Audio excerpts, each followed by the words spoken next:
PPP কর্তৃপক্ষের আমাদের কর্তৃপক্ষ অফিস একদিকে সরকার জনগণকে service and goods, public service and public goods সেটা দিতে পারছে না। On the other hand private sector সে তার এক্সপার্টাইজ এবং ক্যাপিটাল সে ইউটিলাইজ করার জন্য সে জায়গা পাচ্ছে না।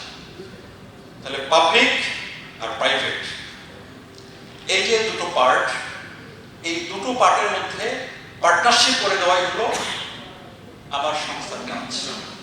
সরকারি প্রকল্পটা আপনাদের এখানে গভর্নমেন্ট অফিসিয়ালস রয়েছেন, আপনারা জানেন যে প্রকল্প স্থাপনা বা ডিপিপি তৈরি করে আপনাদের মিনিস্ট্রির মাধ্যমে একটা থ্রেশহোল্ড আছে, সেই থ্রেশহোল্ডের উপরে গেলে সেটা প্ল্যানিং কমিশনে যায় বা একনেকে যায়, সেখান থেকে সেটি পাস হয়ে আসে। আমাদের সরকারি ডিপার্টমেন্টগুলো কিন্তু এই প্ল্যানিং কমিশনের প্রসেসের মাধ্যমেই প্রকল্প গ্রহণ করতে অভ্যস্ত। এর বাইরে যে প্রাইভেট সেক্টরের সাথে পার্টনারশিপ করে প্রকল্প নেওয়া যায়, এটা আমাদের সরকারি কর্মকর্তারা বা দায়িত্বশীল ব্যক্তিবর্গ আমরা অনেকেই জানি না। মূলত তাদেরকে জানানোর জন্য প্লাস যারা সম্ভাব্য ইনভেস্টর রয়েছেন তাদেরকে অবহিত করার জন্য আজকে আমরা এই সভার আয়োজন করেছি। আজকের এই সেমিনার এবং কনফারেন্স শেষে আমাদের সকলের মধ্যেই এই কনসেপ্টটা ক্লিয়ার হবে এবং আগামী দিনে চট্টগ্রামকে কেন্দ্র করে পিপিপি প্রকল্পের একটি মহা সমারোহ আমরা দেখতে পাবো বলে আমরা আশাবাদী। এদের মধ্যেই সেটার কিছু ইঙ্গিতবহ প্রতিচ্ছবি আমাদের সামনে চলে এসেছে।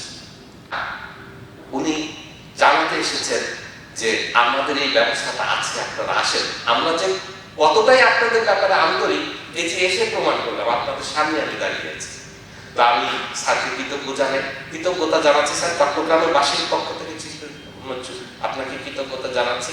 আপনি কষ্টটুকু স্বীকার করেছেন, আপনার বিনয়কে আপনি প্রকাশ করেছেন, এই কৃতজ্ঞতা জানিয়ে।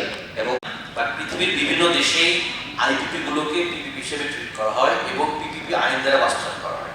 বাট আমাদের দেশে যেহেতু স্পেশাল অ্যাক্ট ছিল, private sector power generation policy ছিল শুধুমাত্র পাওয়ার প্রজেক্টগুলোকে প্রাইভেট ইনভেস্টমেন্টের মাধ্যমে ডেভেলপ করার জন্য, যার কারণে এগুলো আসলে পিপিপি অথরিটির মধ্যে আসার দরকার হয়নি। কারণ private sector power generation policy বা আমাদের স্পেশাল অ্যাক্ট যেটা ছিল ইন্ডেমনিটি অ্যাক্ট, এখানে যে প্রসেসটা বলা ছিল সেখানে পিপিপি অথরিটি আসার কোনো দরকার ছিল না।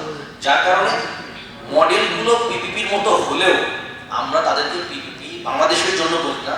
আপনি যদি মিডল ইস্ট কান্ট্রিগুলোতে যান বা কমনওয়েলথ কান্ট্রিগুলোতে যান, আপনি দেখবেন যে এরা এই পিপিপি এবং আইপিপির মধ্যে কোনো ডিফারেন্স নেই। এরা সবগুলোই হচ্ছে পিপিপি প্রজেক্ট। আইপিপি বলে জাস্ট বোঝার জন্য এটা হচ্ছে পাওয়ার প্রজেক্ট ছিল, ইন্টিগ্রেটেড পাওয়ার প্রজেক্ট। কিন্তু বাই মডেল বাই ডেফিনিশন এগুলো পিপিপি প্রজেক্ট বাংলাদেশে বলা হয় না, because of different act. But পিপিপির মাধ্যমে যেমন আমরা দেখিয়েছিলাম হযরত শাহজালাল ইন্টারন্যাশনাল এয়ারপোর্ট, এখানে ছিল হলো operation and maintenance. Operation and মেইনটেনেন্সের জন্য প্রকল্প নেওয়া যেতে পারে। তো এই ক্ষেত্রে ওখানে তো কিছু তাদের রেভিনিউ ইনকাম হবে, তাই না? তো আপনাদের এখানে অপারেশন অ্যান্ড মেইনটেনেন্স করে কোন প্রসেসে আপনারা যে খরচটা করবেন বা কেউ যদি এটা করতে চায়, কোন মডালিটিতে কিছু রেভিনিউ তো করতে হবে, একজন ইনভেস্ট করবে, কিছু আছে পাবলিক সার্ভিস সরাসরি যাবে, আর কিছু আছে কিছু তো তাদের যে ইনভেস্টটা করবে সেখান থেকে কিছু বেনিফিটটা নিয়ে আসতে হবে। সেটা আপনার আগে নিজেদের কনসেপ্ট গ্রো করে যদি সেভাবে করা যায়, এটা একটা ভালো প্রস্তাব।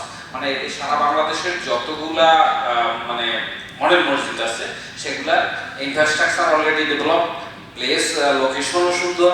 এখন এই অপারেশন এন্ড মেইনটেনেন্সের জন্য যদি আপনার একটা কনসেপ্ট নিয়ে প্রজেক্ট করতে পারেন, আমার মনে হয় এটা স্যার মানে ওই মডালিটিতে করা যাবে।